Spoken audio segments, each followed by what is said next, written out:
I've set up the customer's monitor, keyboard and mouse, so all I have to do now is switch it on and see if it works.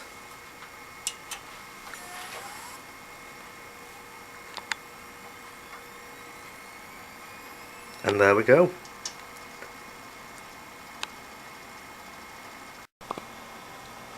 I've paused the boot up process to check to see that the computer has recognised the two main components, the CPU and the RAM, and I can see from that screen that they have. The next step is to install Windows 7. Installing Windows 7 is as easy as putting the CD in the drive, closing it, restarting your computer, and it should automatically start the installation. The CD is now in the computer. I'm going to press enter to continue with the boot installation, and let's see if it detects the CD.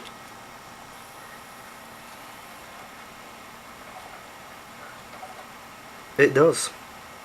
So Windows 7 will now start loading. Within a few minutes of starting the installation of Windows 7, you will see this screen.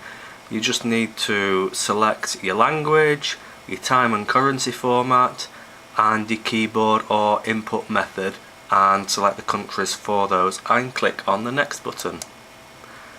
Then you click install now and wait for the next screen with its options to come up. The next screen is the license agreement. You just have to tick the box at the bottom and click next. And then we need to choose what type of installation we're going to do. We're going to do an upgrade or a custom advanced. We're going to choose custom advanced. That's the hard drive that we're going to install the operating system onto. All we have to do is click next.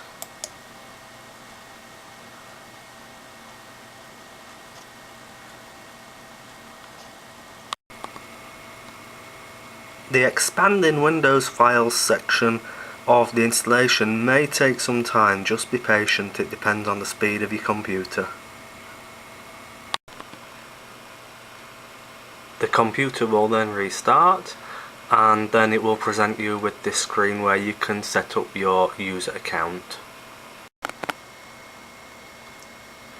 Once you've typed in a name, click next, and it will ask you to put a password in. Since this is for a customer, I'm going to leave it blank. Next step, put the product key in, which will be in the CD case for the Windows 7. Once you've typed the product key in, just click next.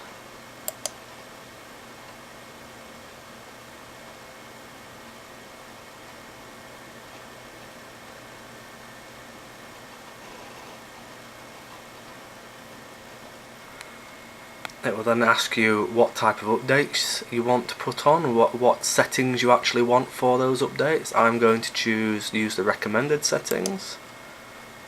It gives you an opportunity to change the date and the time. I'm going to leave it as it is and click next.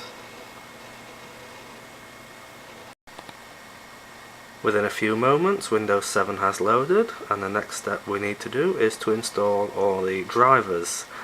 Windows 7 will take around half an hour to install in total.